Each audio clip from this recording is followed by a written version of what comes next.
Colon cancer ছিল। আল্লাহ তার আমাকে যে গিফটটা দিয়েছিল আমি ধরে রাখতে পারিনি, নিয়ে গেছে। একটা মানুষকে যদি সুস্থ করতে পারে তার ভালোবাসা দিয়ে, এর থেকে বড় ভালোবাসা আর হতে পারে না। মেঘনাকে মনে পড়ে ভীষণ, প্রতিদিন মনে পড়ে, প্রতিদিন মেঘনার স্মেল নিয়ে ঘুমাই। দেখেন যে কত কষ্ট পেলে একটা মানুষের গায়ের রক্তের রং নীল হয়ে যায়, তারপরে মানুষটা সিধা হয়ে থাকে তার সন্তানের জন্য, তার কোলাহল এবং কলরবের জন্য, এবং তার জান, তার কলিজার টুকরা ভালোবাসার মানুষ মেঘনার জন্য তাকে বাঁচতে হবে জীবনের শেষ দিন পর্যন্ত। এই ফাইটিং স্পিরিট কয়েকজন মানুষের চোখে থাকে দেখে। এটা খুবই পেইনফুল। তার কোলন ক্যান্সার ছিল, শি ওয়াজ ক্যারিং কোলোস্টমি ব্যাগ, সবসময় ক্যারি করতো, সবকিছু দেখভাল আমি করতাম, সমস্ত কিছু। তার অসুস্থতা, শারীরিক অসুস্থতা, ব্যাক চেঞ্জ, যা যা যা যা লাগে সবই আমি করতাম। আর রান্না বান্না যা হয় আর কি, শুনি বল। তো ওগুলো সবকিছুই করতাম। করে করে করে আমি কখনো ভাবিনি মানে ক্যান্সার রোগ ভালো হবে না বা হয় না।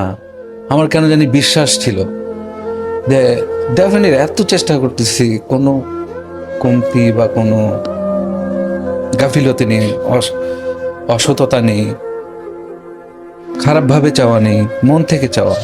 নিশ্চয়ই আল্লাহ মুখ ফিরে চাইবেন আর কি।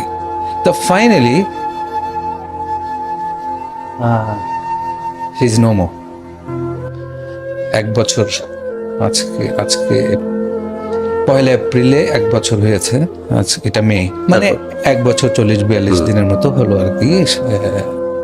আল্লাহ তার আমাকে যে গিফটটা দিয়েছিল আমি ধরে রাখতে পারিনি, নিয়ে গেছে। এই পর্যন্ত আর কি। আমি ভালোবাসা, মানে আমার কাছে ভালোবাসা এতটুকুই। আমি যে মন দিয়ে তাকে সুস্থ করার চেষ্টা করেছি, আসলে এটাই আমার ভালোবাসা। আমি এভাবেই ভালোবাসতে জেনেছি, এটাকে আমার ভালোবাসা মনে হয়েছে। যে একজন মানুষ একটা মানুষকে যদি সুস্থ করতে পারে তার ভালোবাসা দিয়ে, এর থেকে বড় ভালোবাসা আর হতে পারে না। এটা আমার অ্যাঙ্গেলে বা আমার সিচুয়েশনে। আর আসলে ওকে পাই নাই, আর মানে ও নাই, এটাই সব। দুটোর বয়স কার কত? আমার ছেলের বয়স 12+, বড়টা কোলাহল, আর ছোটটার নাম হচ্ছে কলরব, ও হচ্ছে 10+। এখন ওরা ভালো আছে।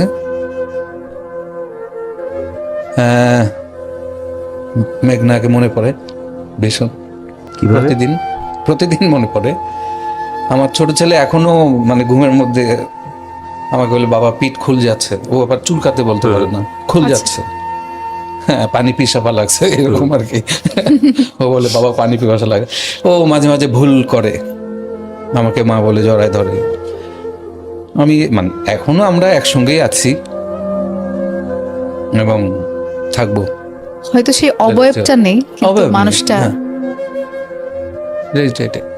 এটা একটা ফিল।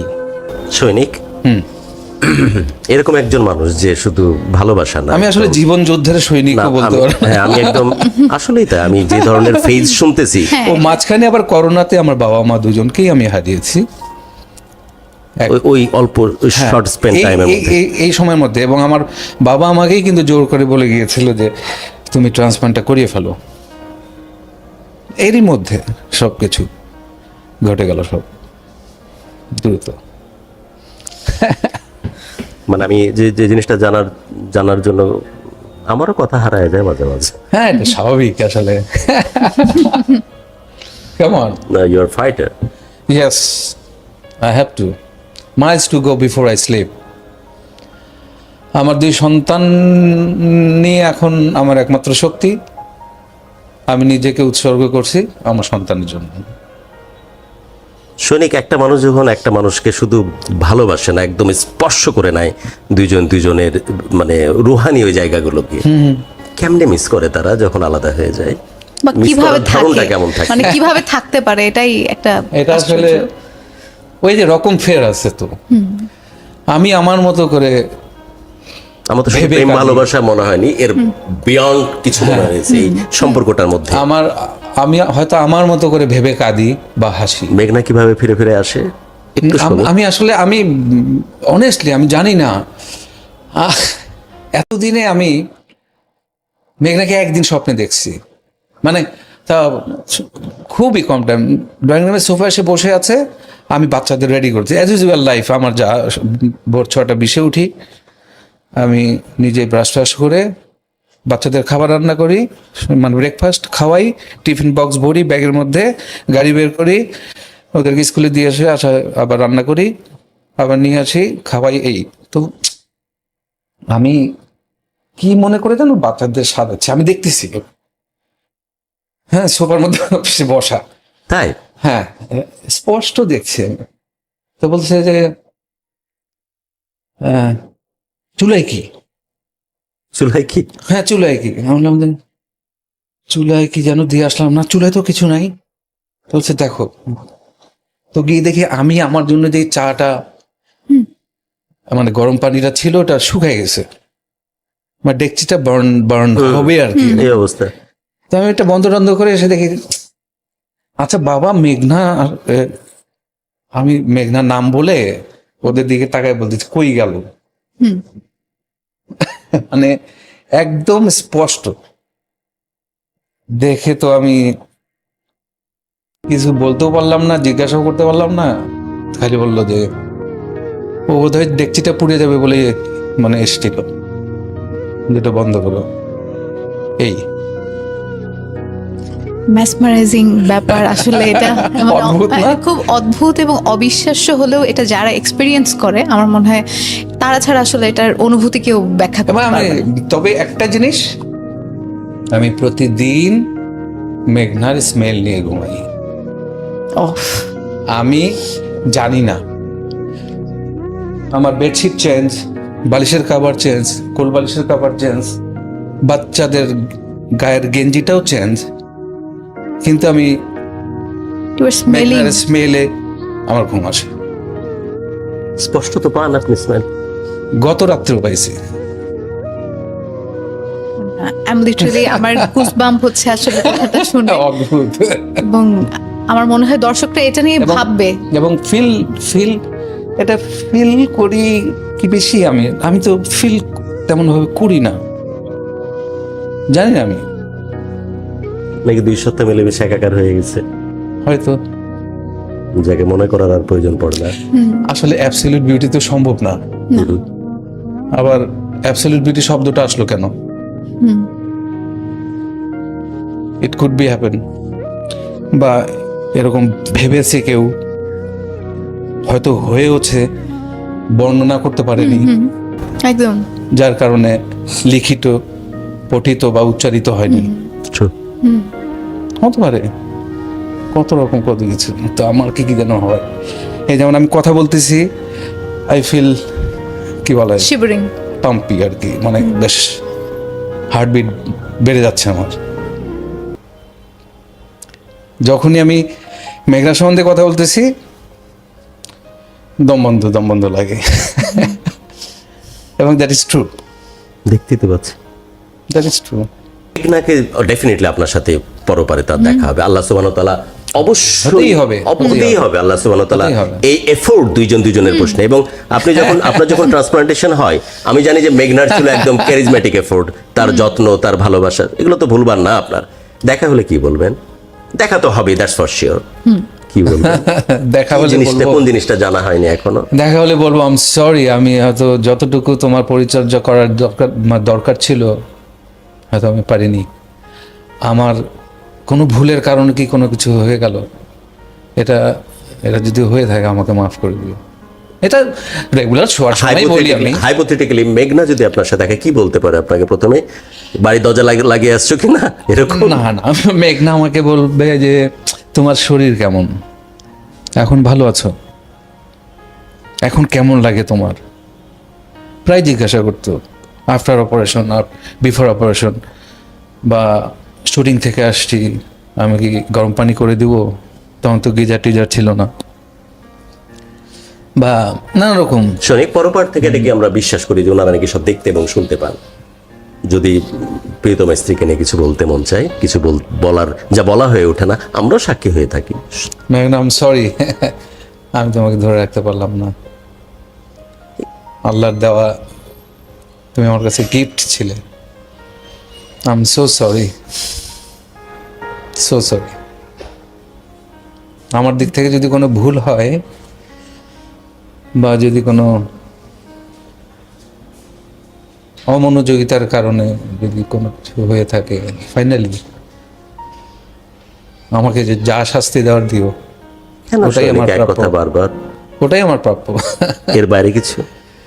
এর বাইরে আর কিছু না। ভালোবাসা তো আর আমি কোনোদিন কাউকে ভালোবাসি, আমি তোমাকে ভালোবাসি বলিই নাই। ভালোবাসি, আমি যদি আপনাকে ভালোবাসি ভাই, আমি কেন বলবো আপনাকে? আপনাকে যদি আমি ফিল না করাতে পারি যে আপনাকে আমি ভালোবাসি, তাহলে কেমন আমি ভালোবাসা? কেমন ভালোবাসা? যার কারণে তো এই ভালোবাসার অধঃপতন। 33 পেয়েও পাশ করে না এখন মানুষ। আমি আপনাকে ভালোবাসি, আমার কেন বলতে হবে? কেন বলতে হবে? আমি যদি আপনাকে অর্জন করতে না পারি, তাহলে আমার কি যোগ্যতা আছে আপনাকে ভালোবাসবার? কোনো যোগ্যতাই নেই তো। ভালোবাসা তো একটা কোয়ালিটি। এতে তো টিকটকারদের না, আয় ভালোবাসা ভিক্ষা মার, তুই না দিলে আরেকজনের ভালোবাসা ভিক্ষা মারতেছি, ছুঁড়ে মারতেছি, তা তো না বিষয়টা। আমি একটা প্রশ্ন করতে চাই, সেটা হচ্ছে আপনার কি মনে হয় যে ভালোবাসায় শো অফ করার ব্যাপার আছে, বা আপনাকে বোঝানোর জন্য তার অ্যাক্টিভিটিস খুবই জরুরি, বা আপনার কাছে কি মনে হয় এই ব্যাপারে? সবার ক্ষেত্রে নয়, হয়তো সবার ক্ষেত্রে নয়। আসলে অন্য দৃষ্টি থাকতে হবে, একটা ভালোবাসার দৃষ্টি। আসলে কি করে বলবো, স্থেটিক মানে ডিরেকশন আছে। প্রপার। হ্যাঁ, আল্লাহ তাআলাও কিন্তু কোরআন মাজিদে স্পষ্টত আসছে যে তোমার যে পার্টনারকে এক তুমি একজনকে- প্রয়োজনের কারণে সেই ধন্যবাদটা দাও। তোমরা যখন হ্যাঁ, পরস্পরের কৃতজ্ঞতা। হাত ধরো, একজন আরেকজনকে ভালোবাসো, তখন আমার রহমত তোমাদের উপর মানে বর্ষণ হতে থাকে। সো এই ডিরেকশন কিন্তু পরিষ্কারভাবে দেয়া আছে, অ্যাকনলেজ করতে অল হয়। Scripted by the God. হ্যাঁ, এগুলো কিন্তু অ্যাকনলেজ করতে হয়, কারণ উনি তো এই সফটওয়্যার, এই ডিভাইস তৈরি করেছেন। উনি ভালো করে Exactly, জানেন exactly. যে স্বামী স্ত্রীর আর এই জিনিসটা প্রয়োজন হয় কিনা। অনুষ্ঠান আস্তে আস্তে শেষের দিকে যাচ্ছি, বাট অনেক ভারী হয়ে গেছে এনভায়রনমেন্ট। আসলে ইথার অনেক ভারী হয়ে গেছে। খবর আছে আমার। আমরা এখন চেঞ্জ করব। আমি কখনো মানে এভাবে কখনো কথা বলিও নি, আসিও নি। বিশেষ করে সৈনিক এই জায়গা থেকে বের না করতে পারলে বেচারার আগামী কয়েকটা দিন হয়তো উলটপালট হয়ে যাবে। না, এমন করে বৃষ্টি বানাও মেঘ, আমি তোমার জলে ভাসি, ঝোড়ো বাতাস খালি গায়ে মেখে থাকি তোমার পাশাপাশি। কেমন করে বৃষ্টি বানাও মেঘ, আমি তোমার জলে ভাসি, তুমি চোখ বুজে থাকো, বৃষ্টি ধরে রাখো, আমার তবু কোনো কালে হয় না ছোঁয়া তোমায়। তুমি চোখ বুজে থাকো, বৃষ্টি ধরে রাখো, আমার তবু কোনো কালে হয় না ছোঁয়া তোমায়। তোমার আঁচল জুড়ে জল, আমার উঠোনে বাজে মল, ইচ্ছে করে আঁচল ধরে দেখি, থাকি তোমার পাশাপাশি। কেমন করে বৃষ্টি বানাও মেঘ, আমি তোমার জলে ভাসি। বাহ, খালি গলে অনেকদিন। আজব, আমি শেষের দিকে অসম্ভব কৃতজ্ঞতা এবং শ্রদ্ধা জানাচ্ছি সৈনিককে। সৈনিক একদম মানে he is basically the one man army, এবং ভালোবাসা বাংলাদেশ এবং ঢাকা FM 90.4 তার এই ইনক্লুশনের কথা, তার এই আজকের উপস্থিতির কথা অসম্ভব সযত্নে ঢাকা এফএম এর আর্কাইভে তার এই স্টোরিটার আমরা যত্ন করে রাখবো। এবং ঢাকা এফএম 90.4 এর ফ্রিকোয়েন্সি আজকে সত্যি ব্লেসড তার এসব ডেলিভারির জন্য। স্রোতের বিপরীতে কেমনে সাঁতার কাটতে হয়, যারা অল্পতেই দড়ি খুঁজে বেড়ান যে ফ্যানে ঝুলে যাব, বা ইঁদুর মারা বিষ খুঁজেন অল্প কষ্টে, একটু দেখেন যে কত কষ্ট পেলে একটা মানুষের গায়ের রক্তের রং নীল হয়ে যায়, তারপরে মানুষটা সিধা হয়ে থাকে তার সন্তানের জন্য, তার কোলাহল এবং কলরবের জন্য, এবং তার জান, তার কলিজার টুকরা ভালোবাসার মানুষ মেঘনার জন্য তাকে বাঁচতে হবে জীবনের শেষ দিন পর্যন্ত। এই ফাইটিং স্পিরিট কয়জন মানুষের চোখে থাকে দেখে। 8 বছর যুদ্ধ করেছে তার প্রিয়তমা স্ত্রী, প্রতিটা মুহূর্তে পায়ে পায়ে পা ফেলেছে। তার স্বপ্নের চাইতেও বড় স্বপ্ন ক্যামেরা, যে ক্যামেরাকে পাওয়ার জন্য মানুষের সবচেয়ে বড় ডেস্টিনেশন সে ফ্ল্যাট বিক্রি করতেও দ্বিধান্বিত হয়নি। জীবনের সমস্ত কিছু, জীবনের নিঃশ্বাসটা পর্যন্ত গ্যাম্বলিং করেছে তার প্রোডাকশন হাউস দাঁড় করানোর জন্য। সেই ছেলেটা 1 সেকেন্ড চিন্তা করেনি প্রিয়তমা স্ত্রীকে নিয়ে যখন সার্ভাইভ করবে, বছর খানিকের উপরে দীর্ঘতম সময় মুম্বাইয়ের মতো এক্সপেন্সিভ সিটিতে থাকতে হয়েছে, তখন 1 সেকেন্ড সময় নেয়নি প্রিয়তমাকে বাঁচানোর জন্য। এবং এখন যখন রিকল করার কথা বলতেছে, ঘুরে ফিরে একটা কথাই বলতেছে, আরো মনে হয় কিছু করতে পারতাম, তাহলে আর 2টা দিন একসাথে থাকতে পারতাম। আমার মনে হয় আরো কিছু করার ছিল, তারও 2টা বিকাল একসাথে দেখতে পারতাম। আমার মনে হয় আরো কিছু করার সুযোগ ছিল, তাহলে হয়তো কোনো এক খাখা দুপুরে আমরা দুজনের দিকে তাকিয়ে সেটাকে বিকাল হতে দেখতাম। এরকম ভালোবাসা, এরকম মহব্বত, এরকম এশক, এরকম প্রেমের দেখা খুব কম পাওয়া যায়। আল্লাহ সুবহানাহু ওয়া তাআলা এই ধরনের মানুষের প্রোডাকশন বেশি বেশি করে এই পৃথিবীতে পাঠাক। যে পরিমাণ অস্থিরতা, যে পরিমাণ নোংরামি আর ভালোবাসার নামে যে স্বেচ্ছাচারিতা চলতেছে, সেটা এই ভালোবাসা নামক শব্দটাকে একদিন কলুষিত করে ফেলবে। এই মানুষগুলো ভালো থাকুক, এই মানুষগুলো অনেক ভালো থাকুক। ও যখন কথা বলতেছিল, ওর ফেশিয়াল এক্সপ্রেশন, ওর যেভাবে গালের ইগুলো শেক করতেছে, বডি যেভাবে জার্ক করতেছে, আমার কাছে এটা বুঝবার জন্য কোনো রকমের লাইং ডিটেক্টিং মেশিনের প্রয়োজন পড়ে না। আমার চোখ আল্লাহ রাব্বুল আলামিন দিয়েছে, আমার মন যেটা দিয়েছে বলে দিচ্ছে যে আল্লাহ সুবহানাহু ওয়া তাআলা এমন এক প্রেমিক পুরুষকে দুনিয়াতে পাঠিয়েছেন যে তার বউকে তার নিজের জীবনের চাইতে অনেক যত্ন করে বেশি ভালোবাসে। লাভ করে এতে কৃতজ্ঞ থাকবে এরকম মানুষের জন্য। আল্লাহ সুবহানাহু ওয়া তাআলার কাছে প্রার্থনা থাকবে এই ধরনের মানুষ বেশি বেশি করে আসুক, এবং একজন মানুষের চোখের দিকে তাকিয়ে যে ভোর করে দেওয়া যায়, সে শিক্ষাটা আরেকবার দিয়ে যায় আমাদেরকে। বিদায় নিচ্ছি আজ অফিসিয়ালি আমি।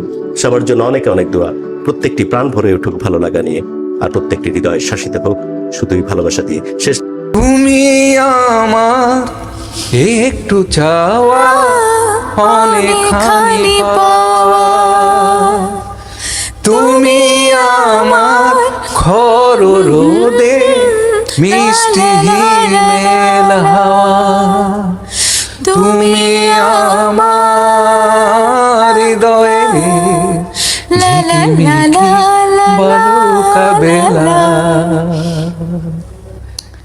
তুমি আমার প্রথম সকাল, একাকী বিকেল, ক্লান্ত দুপুর বেলা, তুমি আমার সারাদিন মা, তুমি আমার সারা বেলা, তুমি আমার প্রথম সকাল। Super super.